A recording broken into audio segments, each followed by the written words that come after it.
Uh, You're listening to the Scotty C and Rye Show. I'm Scotty C. I'm Ryan Masuda. On today's show, we talk about college football, NFL football, lots of football, NBA, betting, and just, you know what, maybe some life. How we doing today, buddy? I've seen better days, man. If anyone out there has seen the South Park episode involving Nambla and Kenny's dad, and what happens when Kenny's dad drinks a drink that is meant for Kenny's mom that contains all sorts of interesting little pills and has Kenny's dad's stomach. It's doing all sorts of evil things to him. That's kind of where I'm at. How are you? I am pretty good. Yeah, well, relatively. It's raining outside, which is a miracle. California desperately, desperately, desperately needs some rain. So it's nice. Yeah, got a little drizzle going on. Air's cool. You kind of feel the seasons changing a little bit. It's a good day.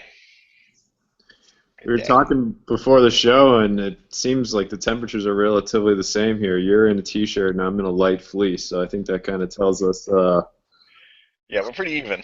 who's a little used to this, and who gets this for 3 weeks out of the year.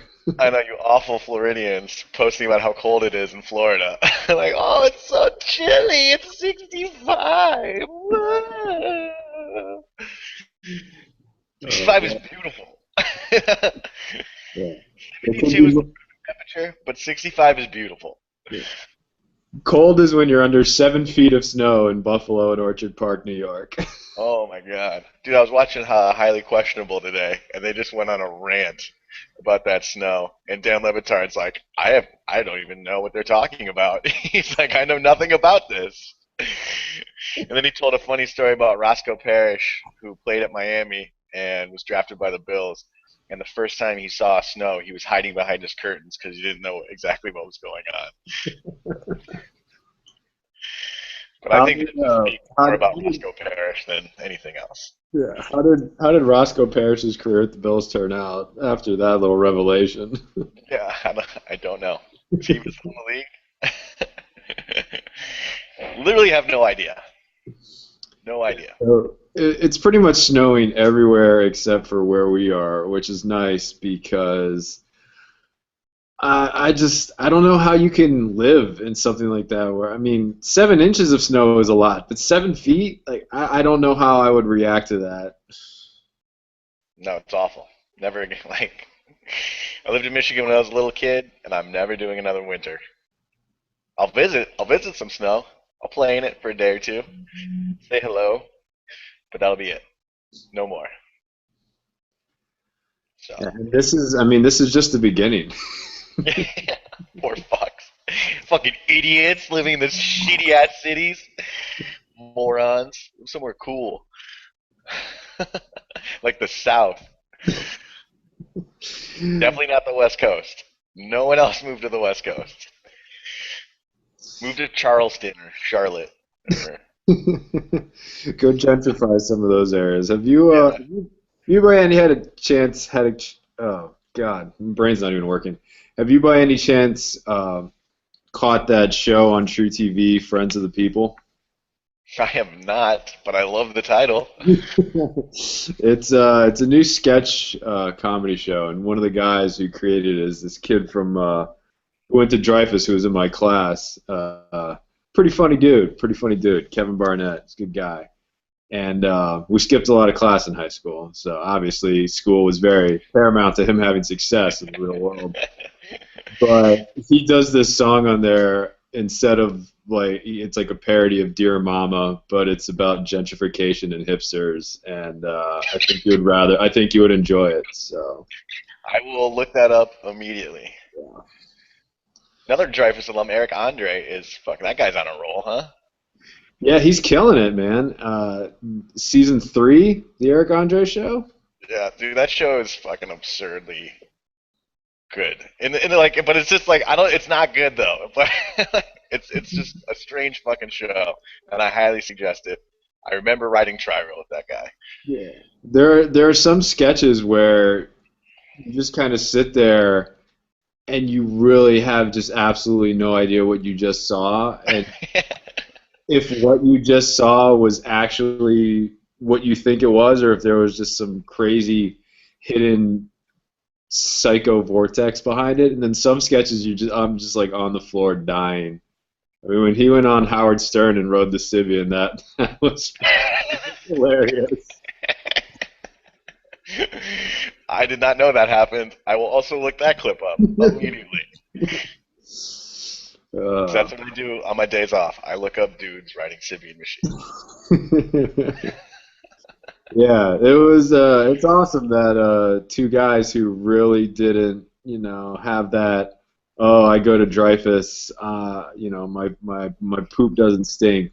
Two guys who didn't have that, type of attitude have become probably two of the more successful people from the School of the Arts. So it just shows that you can have fun and you can be successful and still be cool. That's what's up. Fuck school. Yes, No, do your homework. Do we're your homework. advocating that. No, we're not. Do your homework. Don't go to class. That's that. I never went to class or did my homework, so that was my issue. Your issue was also that you had a phenomenal little party spot that everyone would go to. Whoa, bro! I didn't party in high school. You're right. We all just partied at your establishment. Thank you for that, though. No, it's gonna be great. When I open up a bar down in South Florida one day, it's gonna stay established 2000 because that's really the first time. I was legitimately running a bar in high school. What do you think the shed would have been like if Facebook and Instagram had been around? It would have. Inst- mm.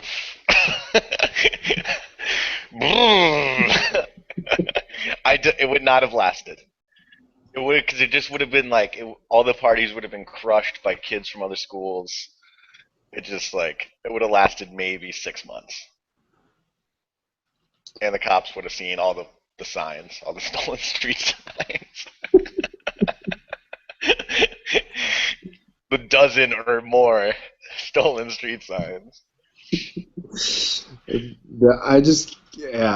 It's one of those things where thank God we didn't have to deal with that because, as you're saying, there were many, many things that should not have been documented with photographic evidence. Because even when Joey got one of the first camera phones, I mean, it still presented problems, and that was just a camera phone. Yeah, that was all just little like flip like click click. I'm bummed more pictures don't exist from that time, but at the same, it's really for the best. Yeah, we're at the age now where pictures of us in high school and of other people who were under legal age doing things that, yeah, you probably just want to let sleeping dogs lie. Yeah. Just leave. Just gonna leave that guy where he is. Uh, All right. Well, I guess we should talk about sports now, huh? yeah, Boo. I don't know. Well, we got a new ranking last night. What do you think? Uh, I don't hate it. I don't hate it. Florida State third. It does make sense. Mississippi State fourth. Close loss, even though I don't think that was a close loss. That's my issue with Mississippi State at four. That game was not as close as that score lets on. At no point did I think Alabama was at risk of losing that game. Do you have any issue with Oregon staying where they were despite the fact that they weren't playing, or do you think not playing benefited them? I guess it better. I mean, it just kind of works. I don't know who. If you're not gonna reward FSU for being undefeated because of their weak schedule, then like there's no reason why you'd move Oregon from number two. You know, because I mean I think Alabama is the best team in the country. Or they have the best wins in the country. I'll put it that way. I don't know if they're the best team. Um, and Oregon. I would If, put. if the national title went through Tuscaloosa, they're absolutely the best team. On a neutral field, it's yet to be determined. Yeah, they've squeaked out. They've squeaked out the wins they needed to be in this position. So yeah, I don't hate the top four. And I have a feeling Mississippi State's going to lose again, or another team's going to sneak up into that four spot by the end of it. You heard it first here, folks. Scotty C calling Vanderbilt to pull the upset on Mississippi State this weekend. Yeah, I love Vanderbilt's head coach, Derek Mason or whatever his name is. No. Plus 30, getting 30 points with Vanderbilt this week. I don't hate it. Just man. If Steven Rivers is still taking snaps for the Commodores, then bet the house on Mississippi State. Oh, boo. But no, I thought this is the only thing. I mean, it's great that the committee's releasing these rankings every week because it gives us something to talk about and it gives the media something to write about every week. But originally, the premises that they laid out are we're going to pick the 4 best teams and we're going to start these rankings from scratch every week. And so if they start them from scratch every week, then the Bulldogs of Mississippi State, their only top 25 win right now is against Auburn. And TCU's got Kansas State, Oklahoma, and Minnesota. Obviously, I don't think Minnesota's a top 25 team. But if you're doing these rankings based on a weekly format, which is what the committee said they were going to be doing, then I kind of think you got to have TCU over Mississippi State, even though I think Mississippi State is the better football team on a neutral field. I think the committee obviously dinged the Horned Frogs for struggling at Kansas last week. But if you look at the full body of work, I mean, Mississippi State hasn't beaten a ranked team since late October, and their Eastern Division opponents are Kentucky and Vanderbilt. So it's not like they're playing, Georgia, and they're not playing the big. At least they're at least not playing Georgia. I can't say there's a really like who else are you gonna name right now? South Carolina, I guess, but not really. That Joshua Dobbs kid from Tennessee has really turned him around. But so I think that was really my only one where you could legitimately say, okay, there might be something here. But I think a lot of people at this point now are saying, oh, well, Alabama, who have they really beaten because their big wins and Mississippi State's big wins, LSU and A&M, they're not really looking that good. But, I mean, you could say the same thing about Florida State's wins. I mean, Notre Dame's not ranked anymore. Clemson's not good without Deshaun Watson, who's going to be out again with another injury. And, I mean, Oregon and Ohio State's big win, Michigan State. I mean, Michigan State's big win is against Nebraska, and Nebraska's only good win is against Wisconsin. Or, excuse me, Nebraska just got housed. Yeah, they just got housed. Yeah. So they just got housed by Wisconsin, who lost to LSU. So, I mean, you can play that game with every team, and Michigan State really doesn't have that good of a resume. All their big games they've lost, and they've lost pretty convincingly. Right. No, I'm with you, man. I think as the season goes on,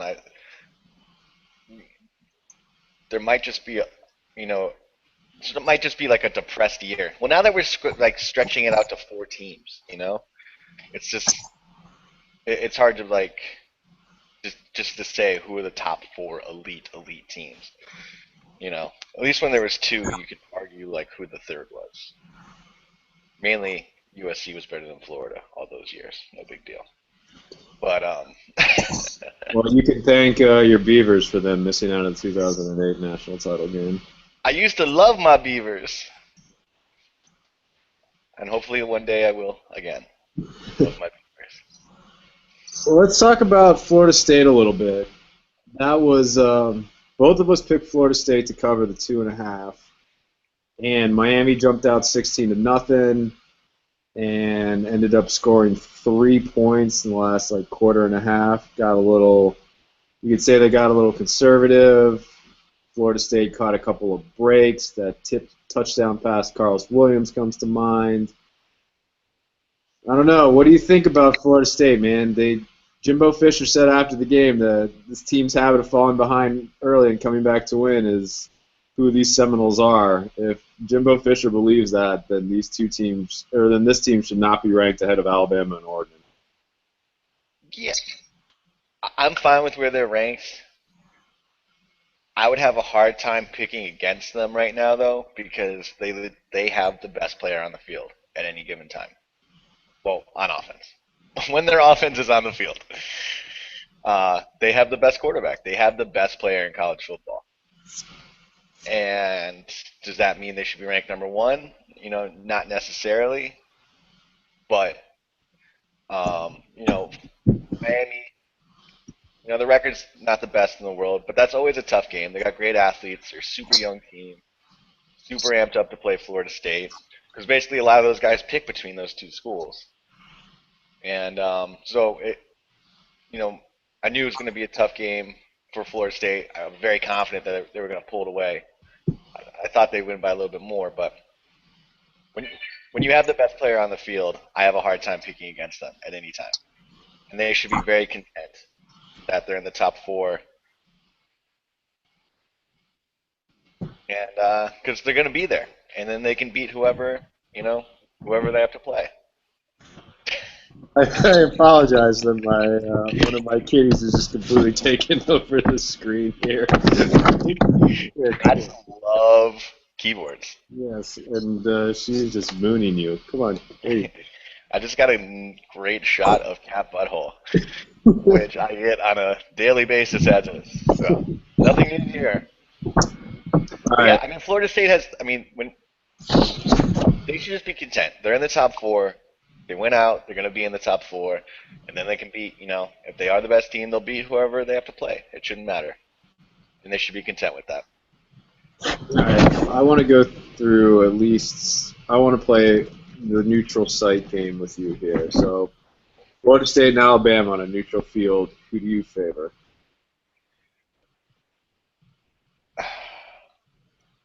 Who do I favor? I mean, Florida State. I think Florida State can score more points than Alabama. Florida State and Oregon. Florida State. Florida State, Mississippi State. Definitely Florida State. Florida State and Baylor. Ooh. Baylor could probably score a lot on FSU. Like a lot. That'd be a fucking fun game. I don't know. That's almost like a straight pick 'em for me.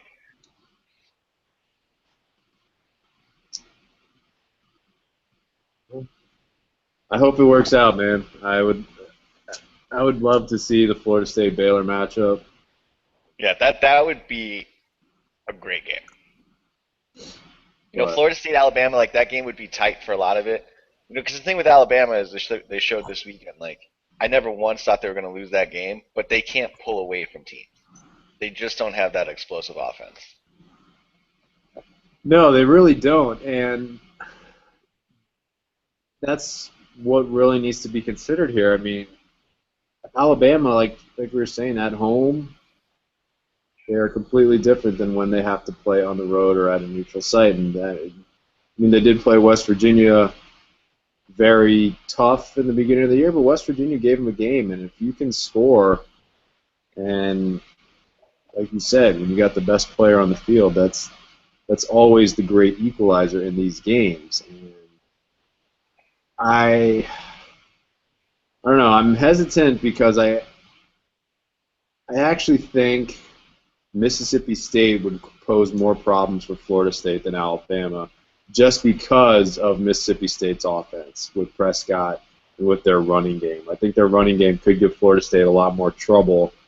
And to me, Mississippi State, as weird as it sounds, would probably be the only team that I favored over the Noles on a neutral field. So, I don't know. Hopefully we'll get a chance to see it, but the way it's shaped out, it's barring Oregon losing in the Pac-12 title game. They got a pretty light slate coming up here with Colorado and Oregon State.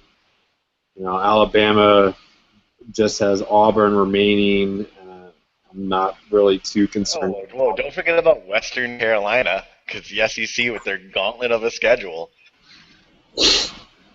Well, it's not like the entire Pac-12 is playing some barn burners this game. I'll give you guys credit. You are playing tougher competition than a lot of the teams in the SEC, but you're also playing tougher competition than a lot of the teams in the Big 12 and Big 10 and the ACC. So it's not just the SEC, in my opinion.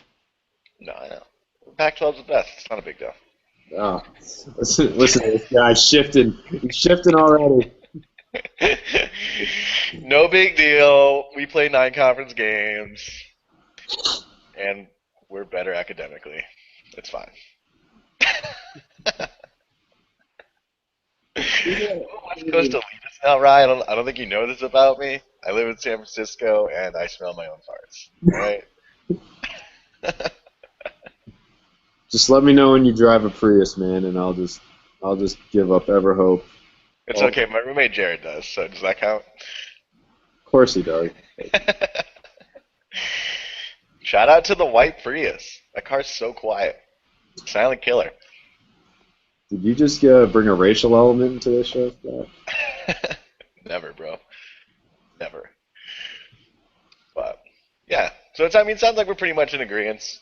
Well, quasi. You know, it's much ado about nothing until the end, because you know these teams are going to play it out and see where we are December 7th or whatever arbitrary date they set. Now, last week I brought up this scenario in which UCLA could sneak into the playoff, and it was based on Arizona State losing to Arizona. You guys and Corvallis just went ahead and made sure that wasn't even necessary. So Oregon State, Scotty C gave you guys no chance, and no chance at all. You know what the fucked up part? ASU was up 10 at half. I was like, oh my god, they're gonna break this wide open, fucking free money. Woo woo. Then the Beavers had to go be all resilient and shit, and ASU just had to suck. I don't know what the fuck happened. Well, I'm sure Todd Graham spent most of the day calling Jeremy Foley about the Florida job, so he was probably a little distracted. Was he a little distracted? Yeah. Over under on the amount of missed calls Jeremy Foley had from freaking Tempe. 7? I'd bet the over. Yeah. You know, Oregon State good, LSU bad this past weekend. I mean, yeah, you called that LSU game. I was so close to betting it. I was just like, I felt guilty though, so I stayed away. Whenever we lose a close game against Bama, the game the following week, man, it's free money. It's just free money. Take it. Right. I don't know. Did you watch any of that game, or were you not trying to stab yourself in the eye for 60 minutes? Yeah, no, I didn't get to see that. I don't know what time that game was on West Coast. I don't think I woke up until like 3:30 that day. So. Yeah, it was on the same time as the FSU Miami game, which the rest of the country was watching. So. Yeah, I was at work and I had FSU Miami on. Yeah. No, Anthony Jennings, man, when you watch guys like Deshaun Watson and Kyle Allen, when are they gonna win a quarterback recruiting battle? I mean, they did win. They won Mettenberger, but after 2 sexual assault charges and a lack of options. Whoa. Okay. I'm just saying. This goes back to why we were lucky that social media didn't exist when the Shed was around. Okay? Bro. Keep that in mind. Be careful what you're putting out there in the world. Like, what you just accused me of? No, not you, but we crazy friends, all right? They're crazy. No, there were no alleged sexual assaults committed at the Shed. I promise you. Never. Literally. Yes. That is like hands to God honest. No, we like to kid around, but that never actually took place. It was all consensual, and protection was used always.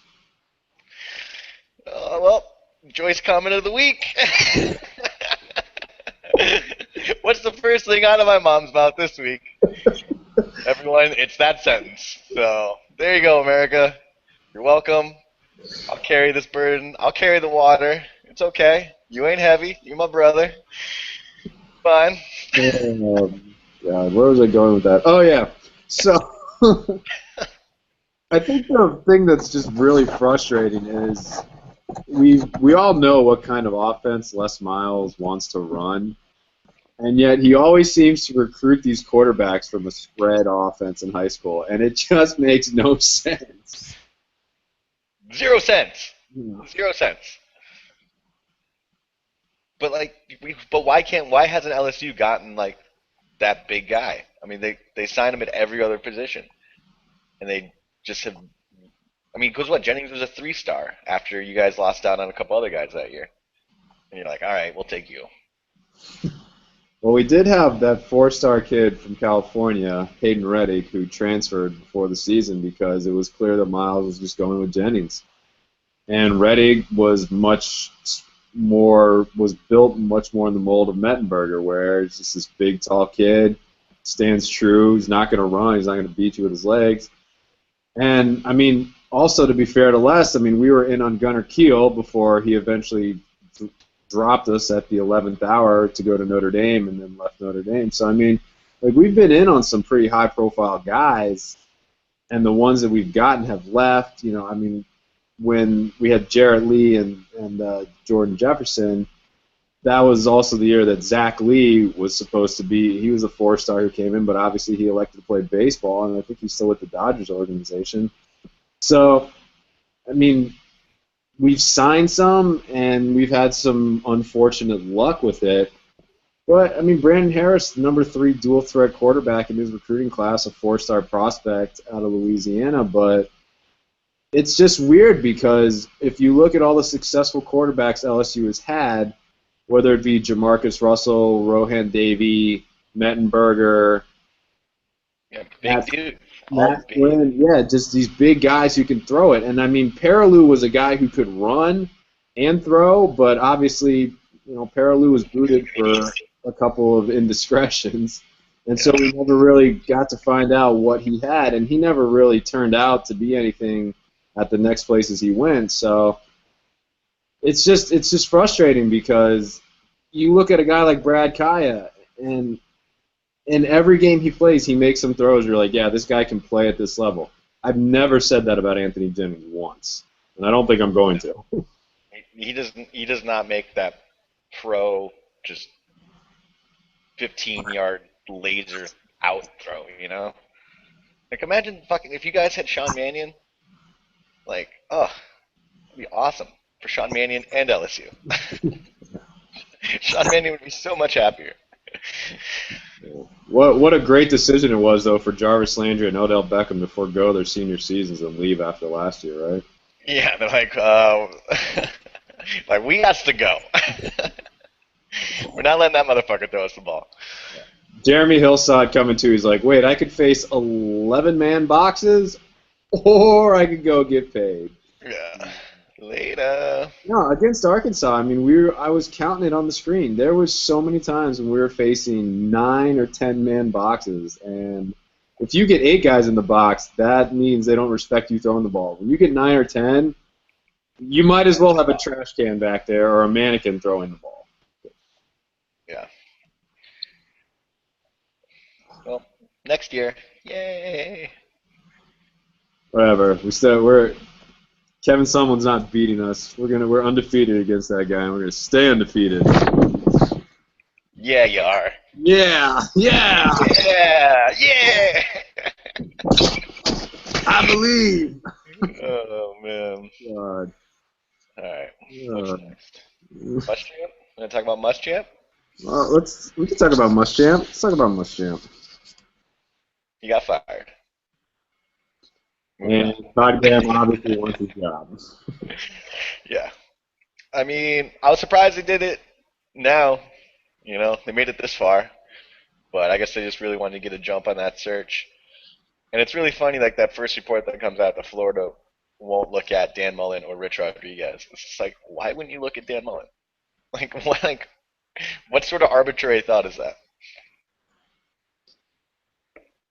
No, and to be fair to Muschamp, I mean, he had a heck of a mess and a pretty bare cupboard that Urban Meyer left him. It's not like Urban Meyer left Florida stacked with talent. He picked a pretty opportune time to invoke retiring for health reasons because once he saw John Brantley and those guys just struggling their way through Myers last season, it's like, yeah, I'm out. I'm Oh, he good. realized all the felons had left or had been kicked out, so he's just like, oh, too many good kids. I got to go. Yeah. I actually saw an interesting fact today on Twitter that I had to look up because obviously everything on Twitter has to be true, but I did check it out and it was true. Muschamp had one arrest in 464 days of coaching the Gators. You can compare that to the Meyer years. Pretty crazy. Urban Meyer's a POS. But So, no, and you know, I mean, obviously, I've said some things about Muschamp, especially with the way he handled that injury in the LSU Florida game, where he just took the opportunity to yell at his players instead of checking on one of his, guys who had gotten hurt. But the team was excelling academically, and I think obviously we all know that it's all about wins and losses. But this decision obviously just confirms that because the only area where it seems Muschamp didn't excel was on the field. yeah. So, who do you think they're going to go for? Cliff Kingsbury. Oh, that'd be Wouldn't sick. that be fun? That'd be so dope. Wouldn't God, that? he would crush it. Nah, he'd get fired, man. He'd slam on some student, bro. He totally would, man. It would no. Don't do it, Cliff. Don't do it. Stay away. Don't do it. It's one thing in College Station. It's a whole another thing in Lubbock, Texas. Gainesville, Florida. Cliff. Yeah, bro. Oh, Yeah, Cliff, bro. You won't even know. you probably do know, but I just don't think it's the right situation. Oh man. Colin Cowherd today was really pushing Brian Kelly to Florida. Oh God, that'd be a horrible hire. I can't. I don't know. I can't stand Brian Kelly. What do you think about that? That was an interesting idea. I mean, I don't think it's very realistic. What was So, his reasoning for it?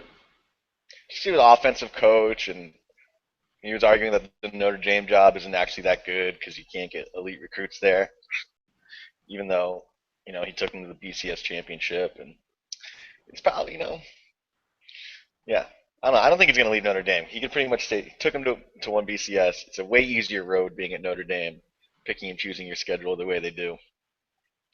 I mean, I think his offense would be kind of rad, but At Notre Dame, he gets to constantly blame his quarterback for everything, and accept no responsibility for anything he does. I don't know. God, He might be perfect in the old Urban Meyer mold. Shoot. yeah, right. It'll be interesting hire because you got that. I mean, the Michigan job is bound to come open at some point in the next month.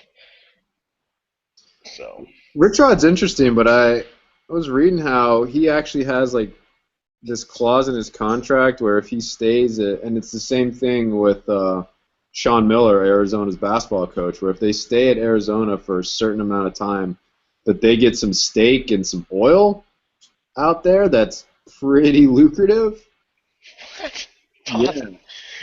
Yeah, I don't see Rich Rod leaving for a big program like that again. I think Arizona's a really nice fit for him. It's a high profile but low profile enough, and I think he's really got some momentum going for him down there. So you obviously think they're going with an established head coach. They're not going with a coordinator. I would be really surprised if they went the coordinator route again. Wouldn't you? Oh, I'd be shocked. Yeah. So And I think it's my real vote is for Spurrier. I think that would just be the fucking coolest thing that's ever happened. It would be so much fun to have him back in Florida, and he'd crush it there. He would crush it. It'd be so dope. I don't know if Spurrier probably has too warm of feelings for old Jeremy Foley after Foley told him he'd have to interview for his job after when he was hiring before he hired Urban Meyer. Yeah. I don't know about that. Just hire Spurrier. Those press conferences would be amazing. Yeah, the annual LSU Florida game between Miles and Spurrier. Dude, like just gold. Journalist gold. Yeah, right. Don't even have to try. Now let me ask you. I don't know if this would really work, but I think you know the guy better than I do. Would Cam Cameron ever entertain the offer of becoming Florida's head coach? Yeah, he would take that job in half a second, but he'd never ever get offered it. Not a good fit. Um, I I do not think Cam Cameron would be a successful head coach in the SEC recruiting wise. Do you think he's a successful head coach, or he's just one of those guys who's just better fitted coordinator? Track record speaks to coordinator. Yeah. And he just, I mean, what's he really shown at LSU? You know, Oh.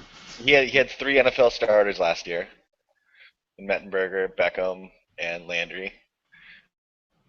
And this year, I mean, Jennings hasn't really improved over the course of the year. He's made some fucking bizarro calls in some scenarios. So Well, dark horse, Cliff Kingsbury, everyone. that would also be sick, but he would be fired within 2 years for a affair with a student. I don't imagine that ending in any other scenario. Not at all. You know who else would be interesting? I don't think they would offer him the job, but Sonny Dykes out of California. Yeah, man. He's a good coach, man, because Cal has rapidly improved. I mean, they're still not a great team this year, but from where they were last year to this year and the way he's improved Goff, um, that guy knows what he's doing. Florida, actually, you know who they should hire? Please hire Mike Riley. Please. Please. And no, Sonny Dykes, man, I was a fan of his at La Tech, and they were, even though they went winless in the Pac-12 last year, they were definitely competitive in some of those games. That true freshman quarterback, and they've looked a lot better. Obviously, they've looked a lot better this year. And no, Sonny Dykes, really good coach, but Yeah, yeah, rapidly improving team, yeah, unlike the Oregon State Beavers. Stagnant as shit. so what happened there, man? Stagnant, and they pull off a win against the number 6 team in the country. I So blame Arizona State. Oregon State had nothing to do with it. Absolutely nothing to do with it. no, They had as much to do with it as Todd Gurley had to do with it. no. You called it, man. You absolutely called it. I feel so guilty. I'm sorry, Todd Gurley. Sorry I put that on you. Ah, Poor bastard. you're right. He should have sat outside Sanford Stadium signing autographs. Yep. $20 a pop. Line up. So, really unfortunate injury for that guy. Torn ACL. If I'm Melvin Gordon, I just hurt my hammy yesterday. Oh, my hammy hurts. Oh, can't play anymore. And I'm going pro. Yeah, at this point now, because Todd Gurley was really the only running back you thought would go in the first round, and now with this injury, he's not going to go first round anymore. No, especially since Lattimore just retired, which is heartbreaking because that guy was fucking a beast. So, yeah. So, yeah, Gurley's now fallen to the third-ish round. Melvin Gordon slides up to that 30th to 35th pick. So, yeah, it's a bummer. Yeah, that's a shame, man. That's a shame. So, I have had an awful betting week with the NBA. Awful betting week. I tried to tell you not to take the Kings on that money line against the Grizz, man. Ugh. Dude, so now I've bet twice against the Grizzlies. Because I bet the Rockets money line against the Grizzlies the other night. Disaster. The other night so I picked Rockets money line against the Grizzlies. That was a disaster. I took the Cavs minus 12 against the Nuggets. That was a disaster. And then I got talked out of betting the Heat money line against the Nets. I was like, God damn it! So I blame Scott for that one. He totally talked me out of the fucking Heat beating the Nets, which was I saw that. I saw it. But I Yeah, did have the Mavs -4 against the Hornets, which was just give me that. Give me that all day. yeah, man. That was right after the Heat had lost to the Bucks, so you knew Pacers and Yeah. dude, they can't lose to the Pacers, Bucks, and then the Nets. No, no way. But there wasn't a money line. There wasn't a line that on well, I used Bovada for Zers Pelicans. Man, I was bummed. I wanted to see what they just didn't. They didn't offer it. Maybe they knew that you and I would just go broke hedging our bets against each other. And that's good because you would have come out on top. Yeah, Zers. Zers are good. Anthony Davis' supporting cast did not show up in that fourth quarter. Theme of the season, man. Yeah, those guys shot awful. How does anyone else take a shot but Anthony Davis at that point? It's if just stop pretending. Just if give him the Brian, if ball. Brian Anderson's not making his shots, we just can't space the floor. There's no other option to do it. I mean, you have three guys who play the same position, and Eric Gordon's a trash can.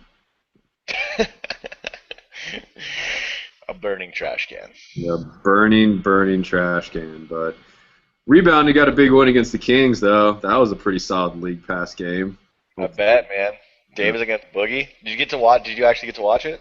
Yeah, I did. I caught about midway from the second quarter on, and that was it was awesome watching those two Kentucky guys go at each other, man. Those dudes are fun, and they're going to be fun to watch for many more years. But Yeah. Were they both having success against each other, or was like?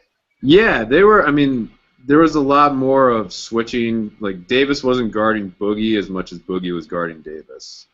Word. Because obviously Boogie's just a big, massive human being. But they were doing a lot more switching on the Boogie.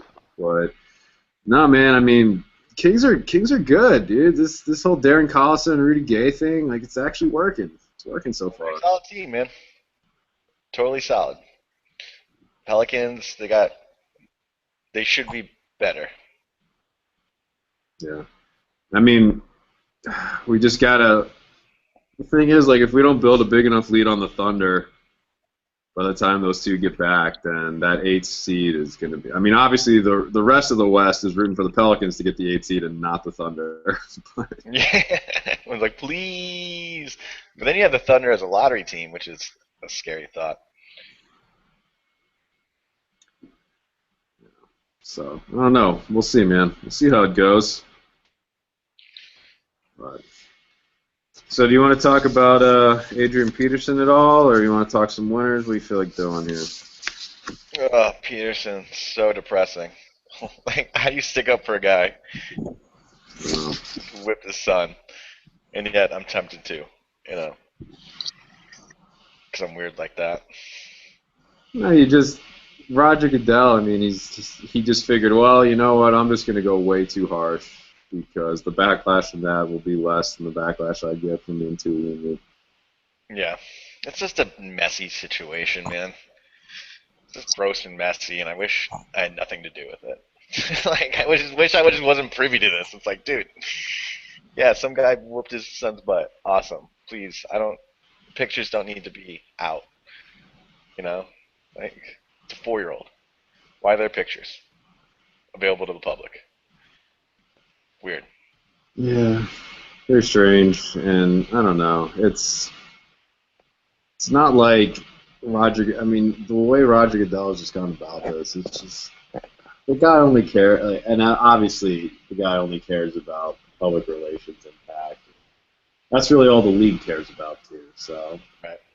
it's Forgot who said it, but someone's calling him Fidel Goodell. Which I thought was very appropriate. just making it up as he goes along. Yeah. So, yeah, enough about that. Let's talk about betting. All right. Got to see you actually led the pack last week, going 3-2. Ashley and I both went 2-3. So you, my friend, floor is yours. Winners go first. All right, man. I got a Big Ten kind of run in my picks. So Let's get it going. I got Minnesota plus 10. Of course, I just wrote down. Well, I actually wrote down the opponents also, shouldn't I? I was like, you know what? I'm gonna plan ahead. I'm gonna write them all down beforehand, so I fucking just nail it this week, and I fucked it up. Minnesota at Nebraska. Minnesota at Nebraska plus 10. I think Nebraska is gonna, gonna be a little down after the whooping they got last week. Minnesota, they're not a great team, but they're spry. I dig that line. I got Northwestern in a pick 'em against Purdue. I don't know why that's a pick. Purdue's awful. Northwestern is frisky. And then this is probably my iffiest pick, and I don't know why I'm doing this for myself. But I got Michigan minus 5 at home against Maryland. I like that one. I almost took that one. But Maryland's just like really, really, really bad, right? They're not. Well, they've lost. I mean, they lost Stephon Diggs, their leading receiver, and coming out of the bye last week, they did not look that good against Michigan State. So Yeah, so I'm feeling that one. And then I got Boston College is getting 19 at Florida State. 19. I like that. I like that one a lot. And then I got USC plus 3.5 at UCLA. man, there's a lot of similarity in your and Ashley's picks, and since she is a lady, she can go before me. She's got Utah State giving 13 against San Jose State. She also has Minnesota plus the 10 at Nebraska. She also has Boston College plus the 19 at Florida State. She takes a little turn on you. She's taking UCLA minus the 3.5 against USC, and she's also taken Oklahoma giving 25 against Kansas. All right. Yeah. All right. So I'll start you off with a little Big Ten action on my end. I got Ohio State giving the 34.5 at home against Indiana. Buckeyes are going to try to roll up as much as possible, and Indiana is not good, despite the fact that they beat Missouri earlier in the year. I just like to remind everyone in the SEC East about that. Yeah. I got Cal getting 5.5 at home against Stanford. I kind of like that one too. Yeah. I love me some Sonny Dykes. I'm rolling with you, brah. Rye loves Dyke. Tennessee giving 3.5 to Missouri at home. Missouri, the ranked team coming in. I just told you Indiana beat them, and I told you earlier Joshua Dobbs turning things around. Give me Tennessee. Louisville is getting 3.5 at Notre Dame. Battle of the asshole coaches. I like Bobby Petrino to prevail. Oh, boo. So just a weird thing to say out loud. Pause. And my last one, I got Virginia is getting 6 at home against the Hurricanes. Let's talk about a little letdown game. So I got the Cavaliers at home. I don't hate it. So my 5 picks, $10 parlay, pay out $243. So Yeah, I like it. Drinks on Scott this weekend. Oh, I guess in San Francisco, that's like 3-4 drinks. Whoa, bro, that's like a solid 6 drinks. Okay, my fault, man. Well, Super Spirit Work is $9, okay? That's an awful, awful overpriced drink. well, speaking of awful and overpriced, the U.S. men's national team got spanked in Ireland yesterday, 4-1. Yeah. I was on my couch with food poisoning in the fetal position, so I only caught bits and pieces, but of the bits and pieces I did catch were early goals conceded, late goals conceded, bad giveaways, and more defensive breakdowns. So pretty much run-of-the-mill U.S. men's soccer. Dude, all right, right? So if they manage not to turn the ball over, which was almost impossible for them, when they actually were like in Ireland's side, they had no idea what to do with the ball. They have absolutely like no clue on how to attack or anyone to create. It was really. I mean, I know it wasn't obviously our A team, but like, come on, like It was also Ireland's fucking third team, or whoever, like whatever level you want to name that Ireland squad. It was a really really poor showing, and it's really disappointing. Do you think there's a problem with Klinsmann being the technical director as well as the coach? Uh, well, I think it's these problems date back before Klinsman, though, right? Well, the reason I ask that is because I guess when you look at a coach's job, their job is to win immediately, whereas when you look at a technical director, their goal is to kind of maintain the longevity of the program. So can you see how those might like cross paths? I can see that. Yeah, I mean, because man, during the game they said I forget what the guy's name was when he came in. He was the 50th different player to play for the U.S. men's team in the past however long. Sorry. Because he called up a guy who plays for the North American Soccer League. That's the second division in the U.S. It's not even MLS. Yeah, like what? Why? Why him? So it just seems like there's some of these call-ups where he's obviously thinking long term, but when you're the U.S. coach, like you need to win. So I don't know. I'm just gonna be interesting to see going forward, kind of how that plays out. Yeah, I just wish we had someone who could attack consistently with the ball on their feet, and it's really frustrating.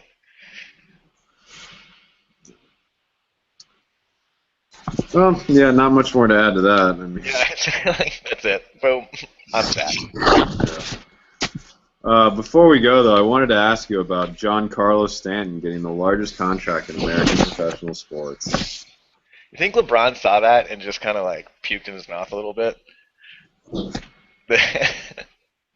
What is LeBron's contract if he play like if NBA had the same system as MLB? Oh God. 500 million? 650 million? Whatever it is, he'd be underpaid. Yeah. Whatever it is. So it's insane. I mean, I'm stoked that the Marlins spent the money, but this is just like another ploy because it's like super mega backloaded. You can opt out when he's 30. You know, he has a no trade clause, but I'm sure he'll waive that for the Yankees, Red Sox, Dodgers. You know, any of those sort of teams that pay that. This reeks of you guys don't trust us, so we're gonna do something to make you trust us. Yeah. I don't buy it one bit. Right? It just kind of stinks. It's just like, man, this is Yeah. do not trust Jeffrey Loria. Yeah, and I don't know if Jeffrey. I mean, everything that I've ever read really portrays Loria as a guy that loves being a baseball. He loves being known as an owner of a baseball team and not an art dealer. But because the Marlins had a stadium built on public funds, he has 2 more years remaining until he can sell the team without a penalty. So I think this could be right up the alley of him trying to sell the team. Which would be awesome. I'm in. Sell it, please. No, I know. Please, just you and Samson and all you other idiots. Go away. David Sampson, who once called the 5-year, $100 million to Ichiro a contract that would cripple baseball, just became part of the team that gave Giancarlo the largest contract in the history of American professional sports. So, as always, you keep doing you, David Sampson. Yeah. Florida crushing it with good decisions, as always. As always. No. But yeah, I don't know, man. That's one of those contracts when it first came out. I was like, I need to see it. I don't trust it. I'm sure it's like you said, it's heavy backloaded. There's not a lot of money in the first few years, and the Marlins won't be paying the end of that contract. No way. No fucking way. And it just sucks, man, because he signs that, and now it's just like, what's Pablo fucking Sandoval gonna get? Which is stressful for the Giants fans out here because the Red Sox are making a big push for him. I mean, is he going to get 180, 190, 200? Like, seriously, Pablo Sandoval is going to get $180 million? I hate the fact that I quit baseball at 13. Ah. So it's crazy, man. But good for you, Stanton. Yeah. Cash out those checks as soon as humanly possible. I'll enjoy watching you on those 65 win teams for the next 3 years before you leave us. Whenever you turn 30. Uh, All all right, right. man. Well, Yeah, I think I'm gonna go resume the fetal position and try to get the rest of this food poisoning out of me, and I'm sure watching Sons of Anarchy will do that. ooh, you haven't watched the new one yet? Uh-uh. Oh, I literally just watched it before this. I think when you texted me like 25 minutes, I was like, oh fuck, I hope he runs late. So yeah, have fun. I want to ruin it for you right now. This Yeah. moment. Well, I apologize for the cat butt earlier, and look forward to talking next week when we have a little bit more important games in college football coming up. As we creep towards the end of the college football season, man. God, it's crazy. Last season, it always is. You know, it's never here long enough, but all right, man. Well, unless you're going to surprise me next week and show up in South Florida for Thanksgiving, then I will talk to you over the interweb soon. All right, dudes. Feel better. Don't poop yourself.